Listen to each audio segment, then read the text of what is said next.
All right, here we go. Hey, everybody, welcome back to the Words of Life Daily Bible Reading. And we have Kyle Goodwin with us with our bonus content with our monthly recap number 2. Good. Really excited to have Kyle join me again as we discuss in more detail a lot of the things we've been reading lately. So, welcome, Kyle. I want to say good morning to everybody, even though you might not be listening in the morning, but I'm glad to be back and to take a look at some of the text that Adam has been reading and we've all been reading and listening along the last several weeks. So excited to be here and dig into the Word. Absolutely. Well, today is March 1st, and as of today, we've done 60 recordings of God's Word. So that's pretty awesome. I will say that it's not always easy for me to accomplish these things. For instance, on Monday night, I got asked to go down to Visalia and direct the men's chorus down there, and they didn't end until after 9 o'clock, and then I had an hour or so drive home, and I hadn't been able to get the recording done. So there I was, 10:30, at my computer, voice tired from singing and directing all night, and so it's not always easy, but thanks to the audience, I have this driving need to accomplish this every day to make sure that I'm not missing any of them. So I'd be so disappointed if my morning commute didn't have the reading ready to go when I pulled up YouTube on my phone. Yep. Well, that drives me to make sure it gets done. So I think about you and everybody else who's following along. So it's been great. Nothing better to accomplish a goal than a whole bunch of accountability. So yeah, it's great. So we have accomplished so far quite a lot of the Word of God. We had Genesis and Romans on our first monthly recap. Those were two big, great books, followed by Isaiah and the book of Mark. And then, of course, we've continued on from there. We're currently reading the book of Exodus. We've done 1st and 2nd Thessalonians and Philemon. And then today's reading, I believe, starts James chapter 1. So I'm really enjoying again, we talked about this last time, really enjoying the kind of the thematic pairing of the old and the new. And it has been a pleasure to read so far, which is great. Yeah, Mark and Isaiah went paired really well together. They make for good companion texts. Absolutely. So let's just jump right into it, and I'll let you kind of kick it off with your opinion or recap of the book of Isaiah. Well, it's a big book, very long, and it's got a lot of challenging aspects to it. I imagine this was carried out over several years, and it's a collection of visions and messages from God. And some of it was interpreted differently by its original audience because we have the rest of the story. We have the book of Mark, for example, the companion text that we read with this. We know where the prophecies, for them, it was a mystery. And I don't think they picked up on all of the prophecies that were there, all of the foreshadowing, but we have the benefit of seeing the whole story. We know that it concludes with Jesus of Nazareth. So It's a little easier for us to see what God was trying to tell them because we have the New Testament as a follow-up text. Yeah, well, 100%. What you're talking about reminds me or brings to mind how hindsight is 2020, right? So we have God working through our lives providentially, and it's hard for us to always see God working in our lives actively in the moment. But when we look back on events, it's oftentimes the case where we say, "Oh, you have no doubt in your mind that was a work of God in your life. He was directing this or that, and the outcome was designed by Him." So well, one of my favorite examples of this is one of the most famous prophecies in the whole Bible. That's in chapter 7 and verse 14. When you go over there, you find these familiar words.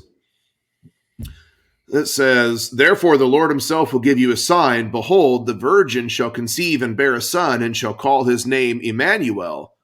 And we know when you go over to Matthew chapter 1, you see the angel is giving that exact proclamation that Mary would be with child, and that would be of the Holy Spirit, and it would be Emmanuel, God with us, and it's a fulfillment of this prophecy.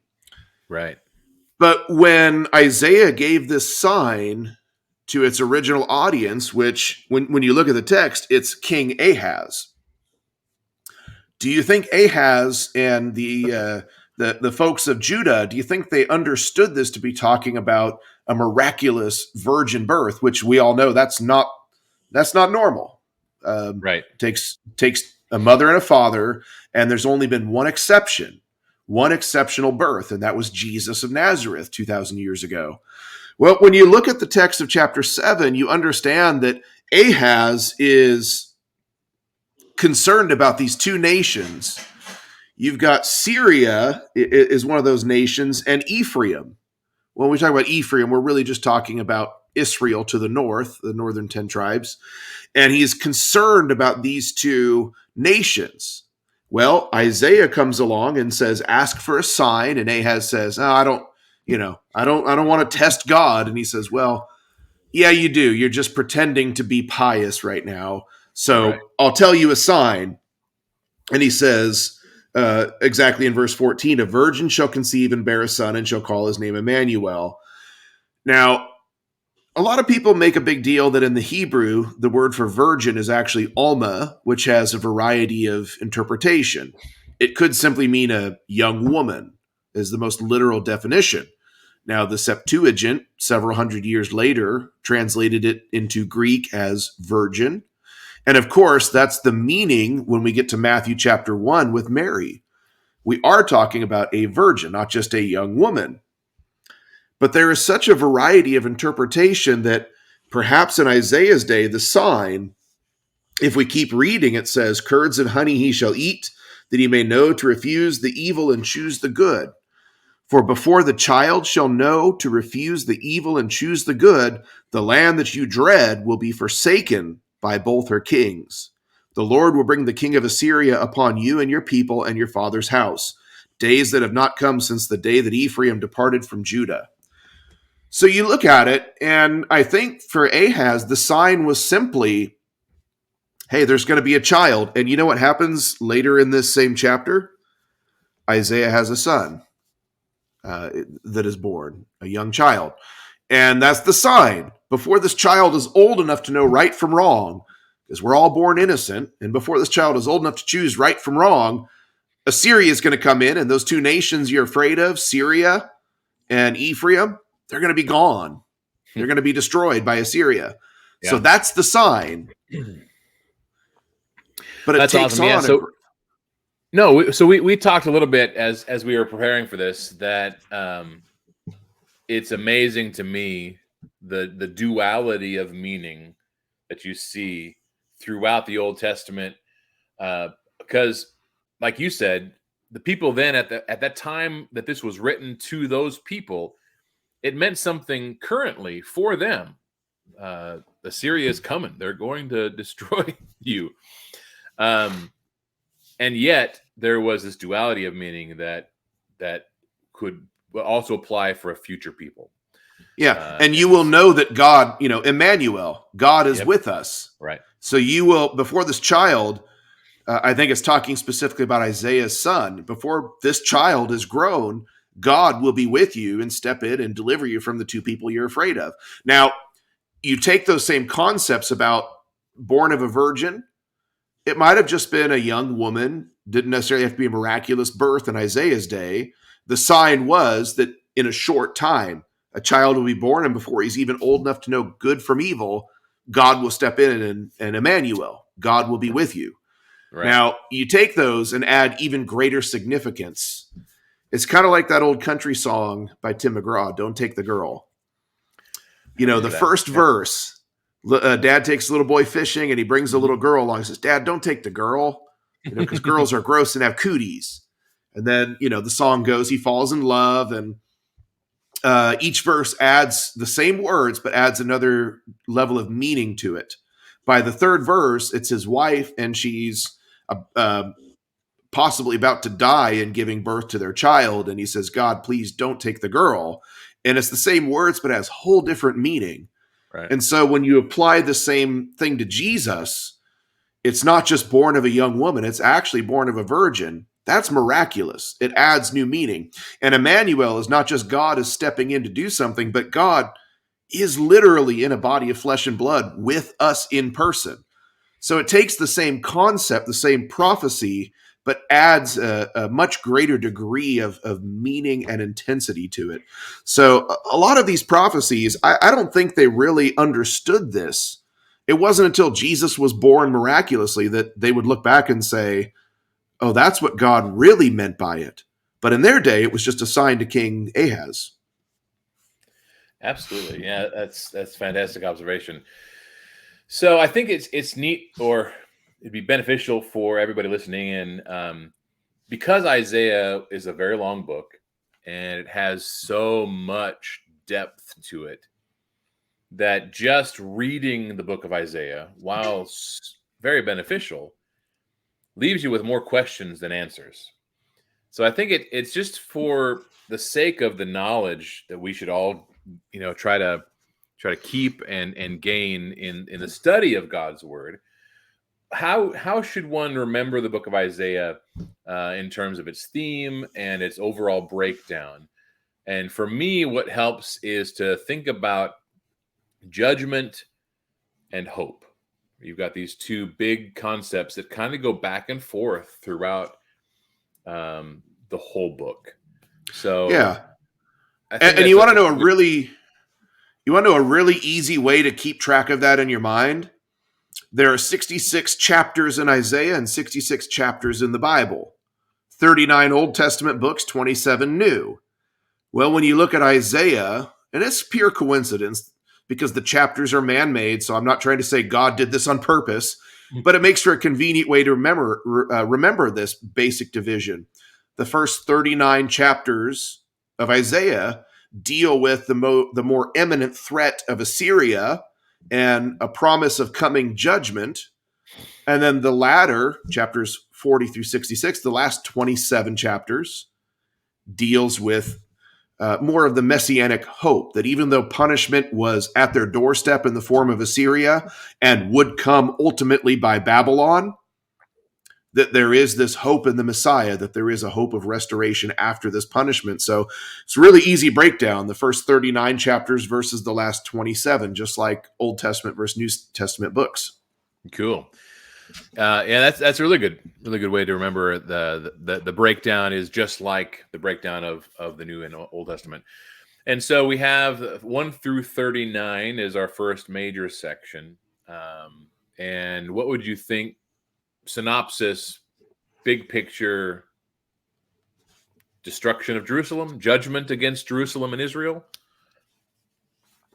Of course, the northern Isaiah was written somewhere around 700 years before Christ, 720 or so, somewhere in there, because we know that Assyria came in and destroyed the northern 10 tribes of Israel. We usually say around 722 BC. So that's the time frame where Isaiah is active in being a prophet. Right. So Assyria comes, they destroy completely. And then right around, I think it's right around chapter 37, the latter part of that first half of the book is when Assyria now turns against, right around chapter 36, Sennacherib turns his attention to Jerusalem after he's marched through the northern kingdom of Ephraim. And we get this beautiful section where Isaiah gives some words of encouragement and prophecy, and Hezekiah prays for God, and God steps in, and I think he destroys 185,000 Assyrians in order to rescue Jerusalem. So you see, that was the section. That was a section where we discussed, oh no, what's he doing, showing off all of his goods, to these Babylonians, Yeah. And we were thinking, well, they come up to the wall. They're all talking. We're gonna speak our threats to the whole people. We're not gonna keep it between us, and then God does deliver them because of Hezekiah. And then following that, Hezekiah seems to have a moment of weakness where he's boastful, yeah, and and then he has the downfall of Babylon coming. So. Yeah, and that's where you get it really clearly spelled out that more than 100 years later, because it wouldn't be until about 606 BC in the days of Daniel when Babylon would start actually attacking and taking away captives from Jerusalem. So about a century later, but in chapter 39, after God rescues them because Hezekiah humbled himself and prayed, and God even extended Hezekiah's life when he was about to die, he gets a little bit bold here and starts showing things off to a Babylonian envoy. And that's when God really spells it out. Chapter 39, verse 6, behold, the days are coming when all that is in your house and what your fathers have accumulated until this day shall be carried away to Babylon. Nothing shall be left. Now, of course, Hezekiah's response is, well, the word of the Lord which you've spoken is good, for at least there will be peace and truth in my days. You can interpret that a couple different ways, but I always kind of thought that was kind of lame on Hezekiah. He's like, well, at least things will be good in my time, so too bad if you come in future generations. Right. And I think when I did my daily recap after the reading of that, I actually took the other approach for whatever reason. That was in my head, I kind of gave Hezekiah a little bit of humility at at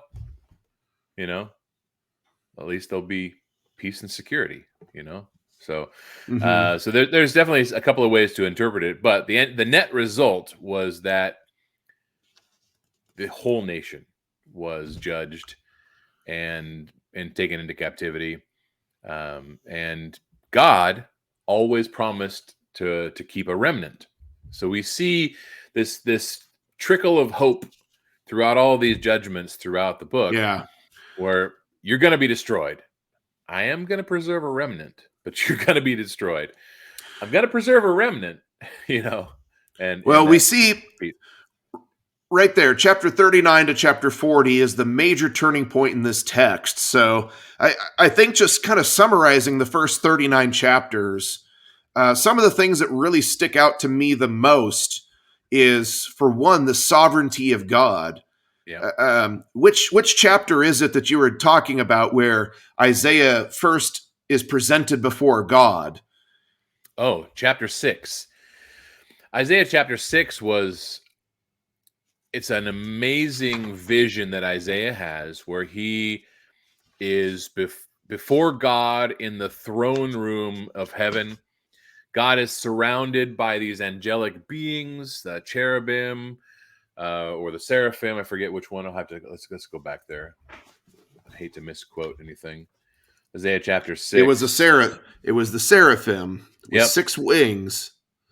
Yeah, two covering his face, 2 covering his feet. 2 of them he flew with, and they're flying around God, saying, "Holy, holy, holy is the Lord of hosts. The whole earth is full of His glory."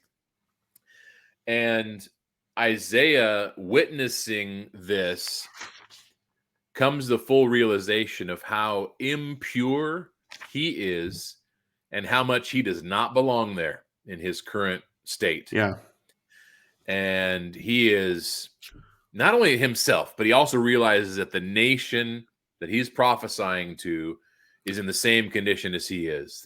I'm a man of unclean lips, and I dwell in the midst of people with unclean lips. Exactly. I'm contaminated just being among them.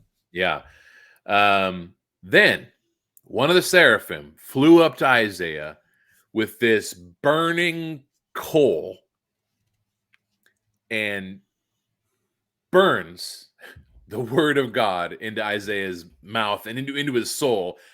And it's really a sign of the purification of fire that Isaiah needed to go through in order to be holy. And Ezekiel was told to eat the scroll. Yeah. That seems much more pleasant. He said it was sweet, but then it had a bitter aftertaste. Uh, Right. Yeah.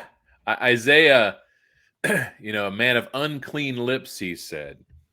Well, we whatever learn that more means. about Isaiah. We learn Yeah. about Isaiah that he understood. I mean, seeing God.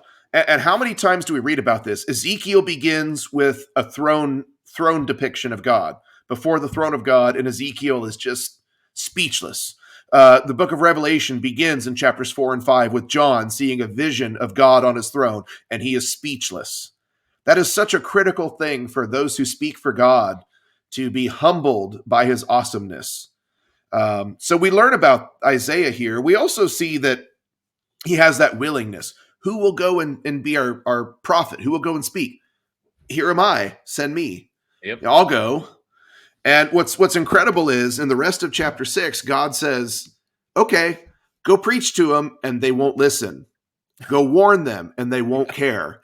Well, how long do I keep this up for? God says, you keep Great. going Yeah. until cities are laid waste and without inhabitant, the houses without a man. Just keep preaching, and no one's going to listen. They'll keep plugging their ears as you speak, but you go preach anyway. And so he's going to a stubborn people. Well, contrast that with Jonah. Uh, you know, God said, "You go speak to those sinners." I don't wanna, because they're gonna listen. But no, they should be judged. And as you got kind of Mm-hmm. that interesting contrast between prophets and Yeah. then their attitude. But So, I mean, the book starts off with a declaration of the sinfulness of the people, and then you get this scene at the throne of God. The first 4 or 5 chapters is all about how sinful the people are, how bad things have become in Israel and Judah. Then you get right, this establishment of God's awesomeness, and then it just immediately jumps into God giving a sign for Ahaz, saying, look, whatever nations you're afraid of, Syria and Ephraim, I'm going to deal with them. I'll give you a sign to prove it. And then he just starts talking about what he's doing in the world. And so that, in the first 39 chapters, that's probably the thing that I would summarize as my overall takeaway from the first half of this book is God is establishing his sovereignty. He's showing his awesomeness, and then he's telling Judah and Israel through Isaiah what he's doing in the world, right. and how he has control of the nations. Yep. We also have several times throughout the book the idea or concept of a stump or a root. I know that was it along with the conversation with Ahaz that Israel's going to be chopped down like a tree and left like a stump that will become a holy seed. And the promise of the king you mentioned in chapter 7, Emmanuel. So this idea that God's going to whittle down his people or this nation into a stump. I know you've had some experience with chopping trees down in the last couple of years. Yeah, we had some big cottonwoods, and Yep. from the stumps, we got all these little green shoots coming up. They're trying to grow again. Right. That's chapter 11 and verse 1. Okay. There shall come forth a rod from the stem of Jesse, and a branch shall grow out of his roots. You get this image of, like you said, chopping down the nation, this great tree, chopping them down. That's Babylon, that's Assyria coming in. But after Babylon destroys Jerusalem, you get this little shoot that grows up. Yep. And we know that to be the Messiah. Absolutely. And it's just So impressive that. Oh, go ahead. no. I'm basically I think we're on the same wavelength that it is impressive to see the whole, especially because we have the whole picture now. To see God from the beginning, we're talking about from Genesis on, having a track and a path that he's going to bring the Messiah to the world. And we know that the overarching theme that I want to make sure people are keeping in their minds when they're reading the word together with me is that God has a plan, and the whole Bible has one theme, and that's Jesus. Yeah. That, Genesis to Malachi is Jesus is coming. That's you can see that in every book. And then you got the Gospels. Jesus is here, and then like Acts through Revelation is Jesus coming back. But so you've got this plan, and when we're in Isaiah, you've got the history of God's people. Adam to Noah, and Noah to Abraham, and Abraham to Moses, and you've got these patriarchs along the way, and you've got the establishment of. So we're reading Exodus right now. So you've got the establishment of God's people in Egypt through Jacob and his 12 sons, right? Or Israel, as he's renamed. And you've got the sons of Israel turning into 12 tribes during the 400 years they're in Egypt. So at this time in Isaiah, you fast forward, 1,000 years or 600 years? I don't have the exact timeline full in my brain. But when they came out of Egypt to when they're going to be taken over by Assyria. But you've got lots of time that passes to this point, and the people have not fulfilled all of the commandments that God said to drive all the people out of the promised land. You've got the intermarriage and the idolatry that God said, if you don't do this, this will happen, and that's exactly what took place. And so finally, God is saying, you've got to be punished because you're not fulfilling my commands by being holy, and being set apart. Well, and that's where you see the sovereignty of God on full display in the first half of this book, because after Isaiah has that vision of God on the throne, chapter 10, he talks about Assyria and says, they're just the rod of my anger. They're the axe I'm using to chop down the tree. They're nothing special. When I'm done with them, I'll punish them. Yeah. So he talks about Assyria and his plans for Assyria. And then he talks about chapter 13, proclamation against Babylon. And then he goes through, you've got this whole section of words against Moab, and then Syria and Israel, then against Ethiopia and against Egypt, and the fall of Babylon is proclaimed. And so you just get all these chapters of judgments against the nations. And it's God saying, I'm in control of this world. Yep. Everything's happening the way I want it to. But it builds up to chapter 28, 29, 30, and 31, where now, woe to Ariel, the city where David dwelt. Now it's Jerusalem becomes the focal point. So God says, I'm judging all nations, but Jerusalem, now I'm looking at you. Yep. And you stand accused as well. Yeah. Sorry. I'm trying to keep track of all of our cultural references. So you've got country music, and now I'm going to go to the Lord of the Rings. When you've got the eye, and you've got that like laser beam over the land looking for Frodo, it's almost like God's gaze is now focused on Jerusalem. Mm-hmm. And it's not a good kind of focus. It's destructive. And so you've got the rise and fall of Jerusalem in like 28 through 35. And you see, I remember speaking a lot about how they kept being warned about putting their trust in other nations. You trusted in the chariots of Egypt, and you've putting your trust in all these other places other than God. And again, another, just one more reason why God is judging them and going to punish them. Yeah. So it culminates, this first half culminates again in chapter 39 with, oh, by the way, Hezekiah, about 100 years from now, everything in the temple, everyone that's here, going to be taken away to Babylon. It's all going to be destroyed by Babylon. So that's really wraps up the first half. And it's really neat to see that chapter 40 is the turning point to now we're done looking at the more immediate threat from Assyria. Assyria has been dealt with. Sennacherib retreated. He's been killed by his own sons, and they're not a problem anymore. But Babylon will be, and their destruction has been proclaimed.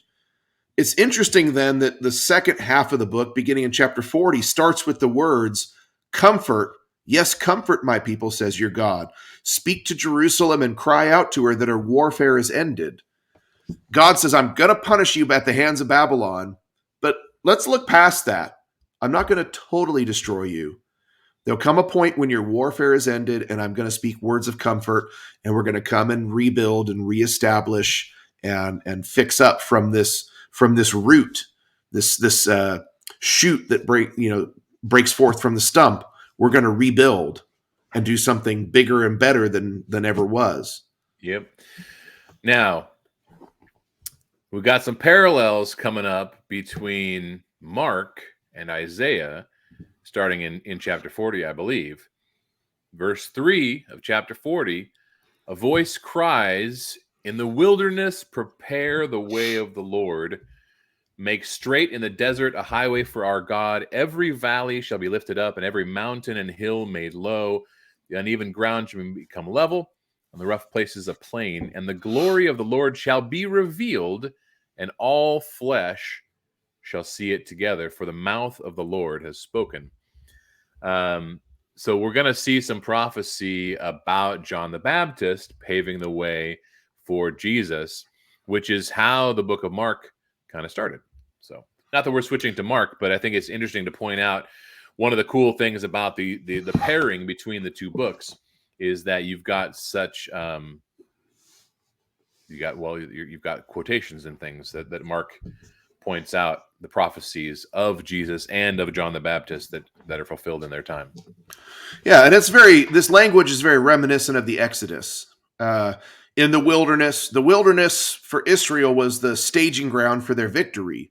Before they were in the wilderness for 40 years before they entered the promised land and established themselves as a nation. And so you always wonder, why did Jesus and John the Baptist, why did they start in the wilderness? Why isn't the voice crying out in the cities? Well, because the wilderness is the staging ground for the victory of God's people and for God. And so it begins to tell the story of what will come. Punishment was coming. The whole book began in chapter 1 with, though your sins are red like scarlet, we can wash them clean and be white as snow. The book begins with a declaration of their sinfulness and that judgment is coming in the form of Babylon, but there's a purpose to it. There's going to be a restoration. So, and the next several chapters, God really turns his attention to idols. Because what God is doing here, like when you play like billiards, you got to call your shots. As a kid, I would just kind of like point the stick and hope it went in. And sometimes I got lucky, but as I got a little older, I realized that you call those junk shots. You can't, you have to call your shots. If you do it by accident, it doesn't count. It has to be intentional. And so God is calling his shots here, eighth ball, corner pocket, saying, I'm going to do this and I'm going to do that. And so he turns his attention to idols and just says, what idol could tell you the future like I am? What idol has control over the destiny of nations like I do? And some of this gets really humorous. In chapter 41 and verse 22, let them bring forth and show us what will happen. Let them show the former things what they were, that we may consider them and know the latter end of them, or declare the things to come. It says, idols can't talk. Let them tell the future. They can't do it. And my favorite is probably in chapter 44, where he talks about you take a big chunk of wood and half of it you cut up to burn in a fire to cook your dinner, and the other half you carve a god and bow down and worship it. How foolish that is. It's a piece of wood. Yeah. It's something fashioned, and you have to put feet on it, otherwise it will wobble and fall over. What kind of God can't even stand up on his own? Right.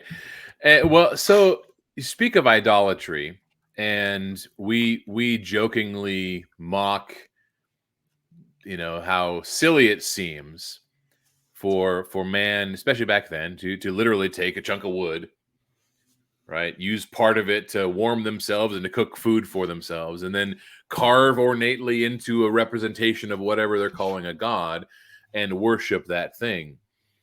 Ultimately, it comes down to humanism, right? The worshiping of man versus the worshiping of the creator.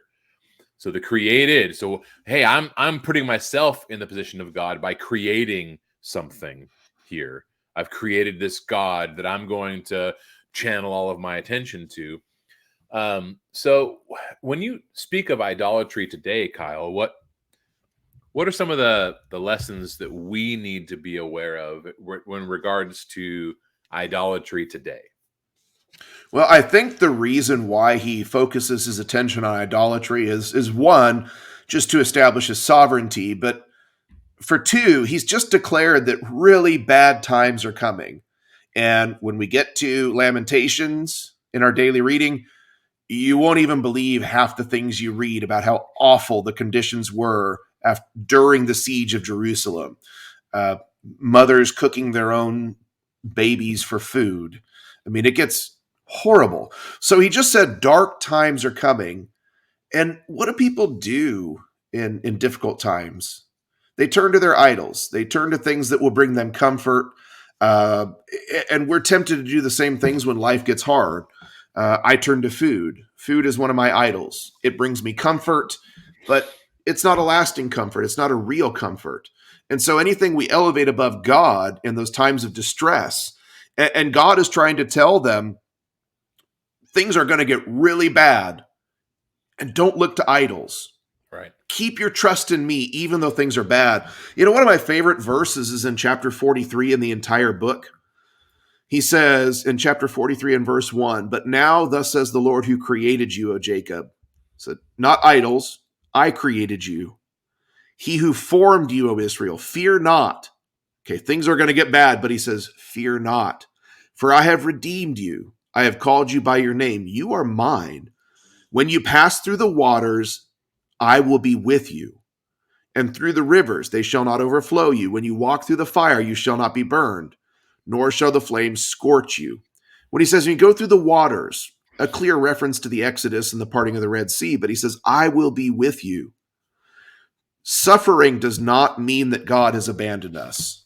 Sometimes he is going through the fire, going through the water, going through the trial with us. And so he says, don't look to idols, don't look to anything in this world to keep you going. Yes, I am punishing you for your sins, but I will also walk through this with you. I will also be, if you put your faith in me, I will be the one that will carry you through the fires of this trial. Right. Well, you talk about again the purification process that we all kind of go through. In a lot of Paul's epistles, you see him talk about the old man versus the new man. Colossians and Ephesians bring that up quite a bit, and you've got in Romans the death, burial, and resurrection of man in the waters of baptism.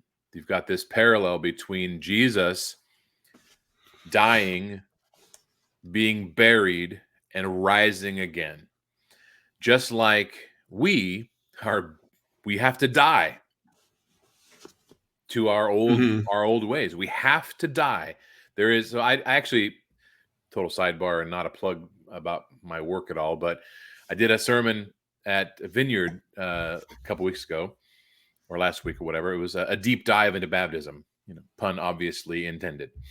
But I talked about the fact that baptism is amazing because it's actually like 3 events in one. It's a funeral. So, and we don't really ever talk about this very much. I think it's neat to expand on the idea of baptism. It's not just something that we have to check off a box for salvation, which is sometimes how it's interpreted, because we repeat these, this 5 steps of salvation so often. Mm-hmm. But baptism is a burial of your old man. You are putting to death your old person, your old self. You have to. And so we have to have a funeral at a baptism for that old person. We're burying that person, and he's not coming back. Then we have a birth. You're walking in newness of life. Jesus told Nicodemus, unless one is born again of water and the Spirit, he cannot enter the kingdom of heaven. He can't be a part of it. So you must be born again. So you've got a birth. That's a celebratory thing. But you've also got somebody who's newborn, out of those waters. And then you have a wedding when the church is called the bride of Christ. And when you are rising up from the newness of life, you are a new creature in God. You are part of God's kingdom now. You're a member of the kingdom and therefore part of the bride of Christ. You are marrying yourself to Christ and forever and ever. So, but you have, after this, after you've gone through that and you've sacrificed yourself and you've surrendered yourself to God, you have this repeated process. Paul says, renew your mind daily. So this process of purification is not just once and done.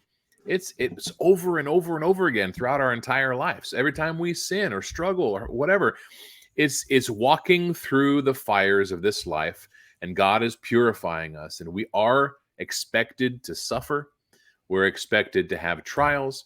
We're expected to, but during those trials, and we're expected and called to call on God to be with us, to protect us, to shelter us, and to let us come out the other side with the chaff of impurity burned away so that we can be better for it in the future. So trials and suffering does not guarantee growth, but you probably won't grow without trials and suffering. That's the way I often think about it. And that's what I see in this first part of the second half of Isaiah is God is saying, abandon idols. There is a purpose to this suffering. There is, I mean, you brought it on yourselves, first of all. You wouldn't listen to my warnings, but this doesn't mean I've abandoned you. I am punishing you, but you keep your faith in me, not idols or anything else. And there is a purpose to it. And again, we see this idea that he promises a restoration, which literally happened, just like back in chapter 7 with the sign for King Ahaz. There was literally a child that was born as a sign to Ahaz. Right. It had an immediate meaning to them. And when Ezra, Nehemiah, and Zerubbabel come back and rebuild Jerusalem after 70 years of captivity, this has a literal fulfillment, but God is looking to something greater. Greater fulfillment in his son. And that's where you begin to see this shift. Chapter 42, chapter 49, that's when you begin to see the servant songs, chapter 50 and then 52 through 53. You start to get these lengthy sections that talk about God's servant. Mm-hmm. And the most famous is chapter 53, but again, right. Chapter 42, 49, 50, and then 52 through 53. And chapter 53 is the suffering servant. We've heard this read so many times on Sunday mornings as we observe the Lord's Supper. It's such an amazing text. If you want to learn about Jesus, you're not restricted to just reading the Gospels. Right. Because Isaiah talks at length about God's servant who would come and suffer and give his life to pay a ransom for our redemption. Absolutely. I'm looking at the clock, and we are slightly long-winded on the book of Isaiah. So let's just given the fact that it's 66 chapters, I think we're doing all right. I think we're doing okay. Yeah. It is definitely a long book, and we could certainly discuss the whole book for hours and hours and hours. Yeah.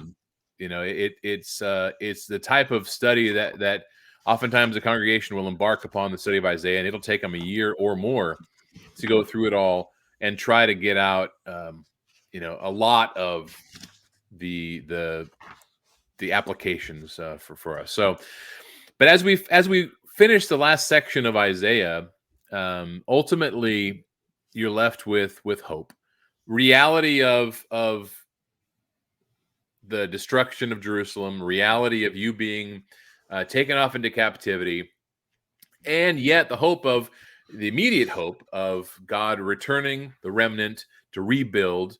And of course, ultimately, as discussed in the servant songs, the ultimate hope is redemption through Christ, who he's going to bring, Emmanuel, who will redeem not just Israel, but all of mankind, which is amazing. Because that was the promise God made to Abraham. Yes, I'll make many descendants and a mighty nation. I'll give you the land.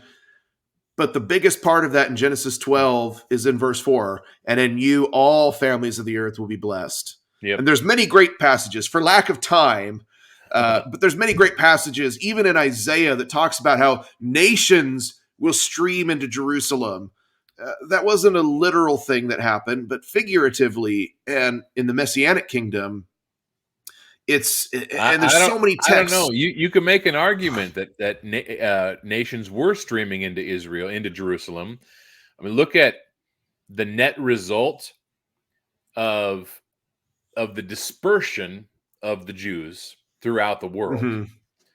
So I firmly believe that it was God's plan to spread his people throughout the world, because when Jesus arrived on the scene, you've got after the Persian Greek empire was taken over by Rome, you've got Alexander the Great and his Hellenistic domination of the world. So you've got Greek-speaking Jews popping up all over the place now. And then you've got the Maccabean Revolution leading up to the nation of Rome taking over as the global power. You now have, because of Alexander the Great and other world powers literally taking Jews and planting them Asia Minor, in Egypt, and things like that, you have God's people everywhere.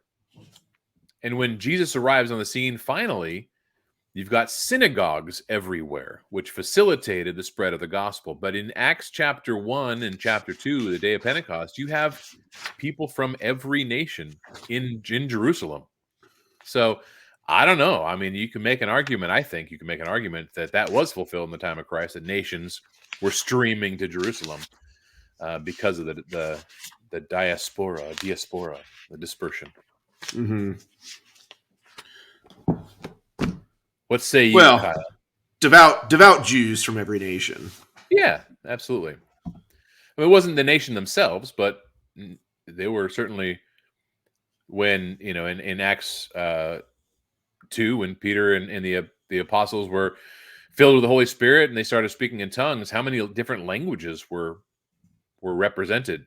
I think there were 15, 16 different regions of people that were all different dialects that were represented in that miraculous preaching. So, well, of course, Isaiah 60 and verse 3, the Gentiles shall come to your light, and kings to the brightness of your rising. I guess that's more precisely the point I was trying to make, is that okay.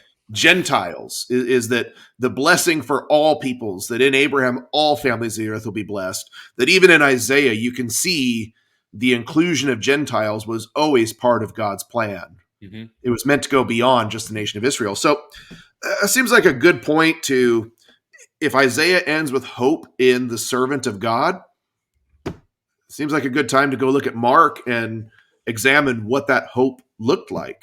It was Jesus of Nazareth. Absolutely. All right. So the book of Mark, the shortest of the Gospels.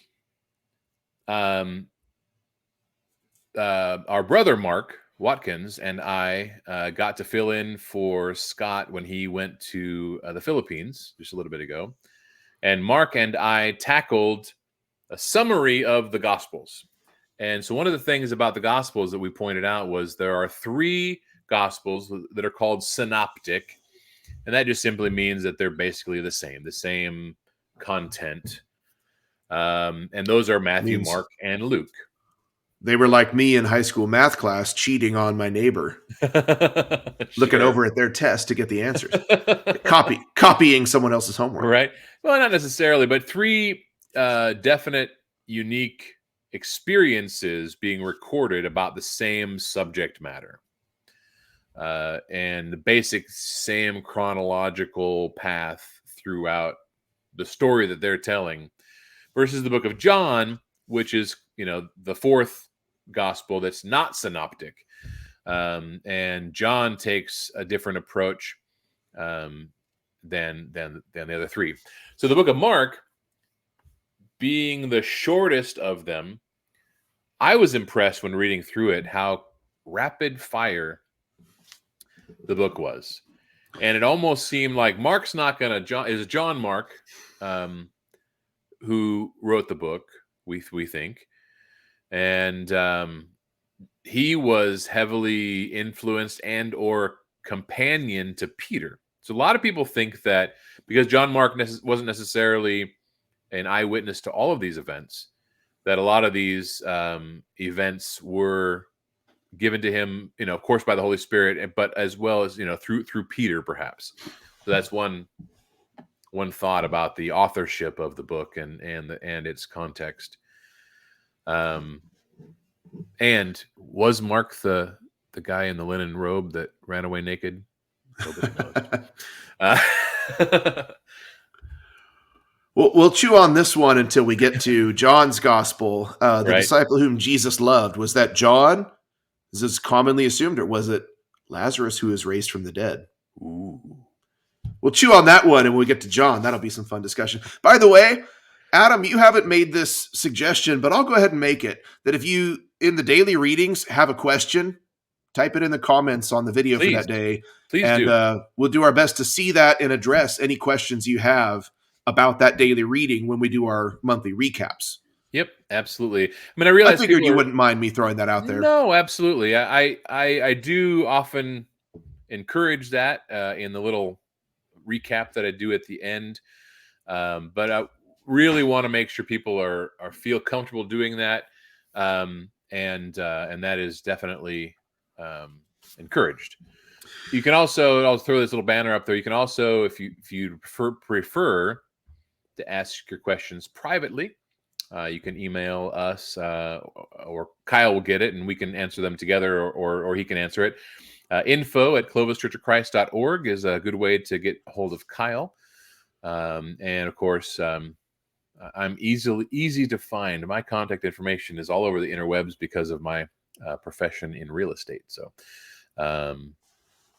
throw that out there. So yeah, I think that having discussions and encouraging that is definitely something I'm very pro.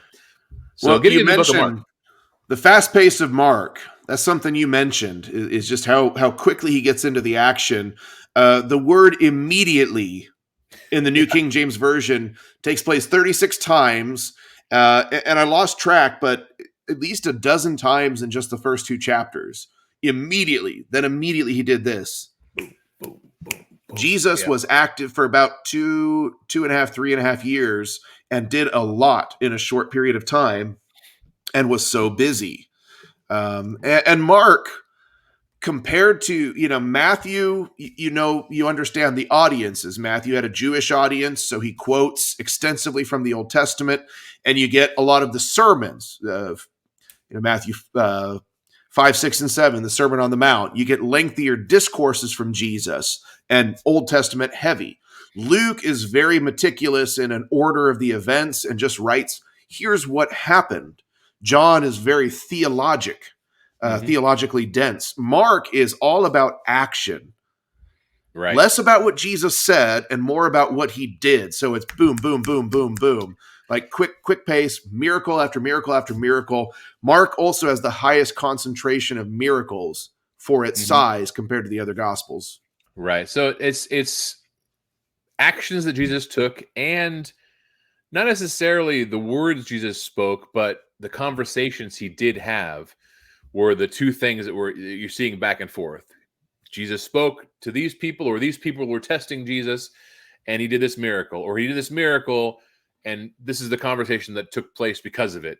And so, but you see this back and forth. And I think if you were going to write a script for TV today, right? So you've got these shows like The Chosen, which I haven't watched. I really need to start watching it. I've heard nothing but great things about that show. But to be able to visualize the events that took place, if you just followed the script of Mark, there'd be zero like fluffy context from thing to thing. You'd have like teleportation going on. Boom, boom, boom. For instance, verse 4, John appeared baptizing in the wilderness. That's how it starts with talking about the book about the John the Baptist. So he doesn't spend a lot of time providing us with any of the details. Yeah, and Jesus went into the wilderness, was tempted for 40 days, and that's really it. Doesn't tell us what Satan tempted him with or how he overcame, just that he was tempted for 40 days and overcame. So Yep. it is very, it paints a picture of a powerful king. That's the image I get when I read through Mark. Is he commands authority, he commands the demons, he cleanses people of sickness. When he touches a leper, the leper becomes clean instead of him becoming unclean. And so you see these powerful actions. So Jesus is the coal. Wow, I never thought about that. That purifying coal that we talked about in Isaiah. I mean, Jesus could be called that purifying coal. I mean, he represents the purifying fire that can make somebody completely clean and holy. Yeah. One of my favorite things about Mark is the way it's written for, I think, an American audience. I mean, it was originally written to a Roman audience that would have not an extensive knowledge of Old Testament scripture. So Mark doesn't go there very often.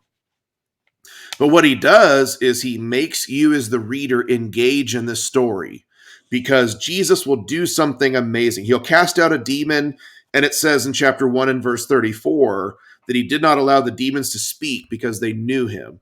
And you'll see that throughout this book. He does not allow people to speak. He says, well, don't go tell people. Don't go tell people who I am. And then people ask questions. In chapter 2, when he forgives the crippled man of his sins, they ask the question among themselves, why does this man speak blasphemies? Who can forgive sins but God alone? A legitimate question. And then in chapter 4, he calms the storm, saves their lives in the boat. But the result is they feared him exceedingly and said to one another, who can this be, that even the wind and the sea obey him? And as you're reading through this, you ask the same questions. That's how he engages you as the reader. You say, well, who can forgive sins? Who can calm the weather? Who has power over demons? And you know who it is that actually speaks up and says this? Chapter 15 and verse 39, when Jesus is on the cross. So when the centurion who stood opposite him saw that, he cried out like this and breathed his last. He said, truly this man was the Son of God. So the Roman centurion, I think, being a representation of the original audience, is the one that finally speaks up and says, I'll answer the question. He's the Son of God. But all throughout the text, you find yourself challenged by these incredible feats, these awesome, powerful miracles, and you ask the same questions as the original audience would. Who is this? What exactly does this mean? And at the very end, it's a Roman that says, he's the Son of God. That's a great observation, Kyle. I appreciate that very much. I never connected that the Roman aspect of the audience with the centurion at the end. That's pretty powerful. That's awesome. Thank you. Do we have an extra hour to talk about whether chapter 16 verses 9 through 20 is original to the text or not? Because I've got some ideas about that. We don't have an extra hour, but if you'd like to just throw out your 2 cents, you go right ahead. There is at least an hour or 2 hours worth of discussion about. It is such a twisted rabbit hole to go down. You go into this cavern, and there's so many twists and turns to try and figure out. But the end of the text, there's a debate about where the original ending is, whether in chapter 16 it's verse 8 or verse 20. The reality is, if you take out verses 9 through 20, just read Matthew 28 and you get the same points. So to me, it's a non-issue. But I do find it interesting that if verse 8, chapter 16, verse 8 is the end, I find that to be a very intriguing ending. Because it says they went out quickly, this is from the tomb, when they found it empty, and they fled from the tomb, for they trembled and were amazed, and they said nothing to anyone, for they were afraid. And you think, well, that's not a very satisfying ending. True, but neither is the ending of the book of Acts, where Paul is in prison waiting his sentence for death, potentially, and we don't get the answer. But fear is one of the most prevalent themes in this book. When Jesus calmed the storm and saved their lives on the boat, they were more afraid of him than they were of the storm afterwards. There's constant fear. Many of the Pharisees believed him, but for fear of being put out of the synagogue, they they stayed on their side and were against him. So fear is a major theme. And I think that's kind of an interesting ending, that if we read about all these people, even his own disciples who were afraid, kind of as the reader, we're meant to ask that question as well. Am I afraid of Jesus? Am I afraid to be seen with Jesus? Or will I step up and be counted among his followers and disciples? So I find that to be a very intriguing ending, if that is the ending. But I don't know. Maybe I'll do a video on this at some point and get into a deep dive on manuscripts and Yeah. Byzantine versus Alexandrian manuscripts and all that fun discussion. Right. So, well, it's a little beyond my lack of scholarship. I just love reading the word and diving into it and investigating it. I don't consider myself a scholar, and I don't have any real formal training, and so these discussions are beneficial to me a lot, because I learn a lot from people like you who have dedicated yourself into a more of a formal education on the word, so that you can be. I said more of a formal. it's relative. Yeah, well, but working in the word full time does have its advantages to ramping up your education. Oh yeah, I have I am so grateful that I have the freedom to spend hours at a time looking at the evidence and digging in and reading books about manuscripts and books about making the case for the long ending, books that make the case for the short ending. I'm so grateful that I have the time to dedicate. If I had to work a different job, I probably wouldn't. So I do appreciate that ability I have. Absolutely. All right. Well, that I think that's a good place for us to wrap it up. We're just over an hour. So if you and I'll try, I might have to trim some of this out. I don't know, but we might just leave it as is, and just God bless you all for staying with us, and we hope that this conversation has been beneficial to you. On YouTube, just go to the settings and put 1.5 speed, and we'll talk a little faster. Get it down in 40 minutes instead of having this big bassy voice. It'll be slightly higher, maybe, and I don't know, maybe you'll like it better. So, all right. Well, God bless everybody. Thank you so much, and we will see you later. Adios.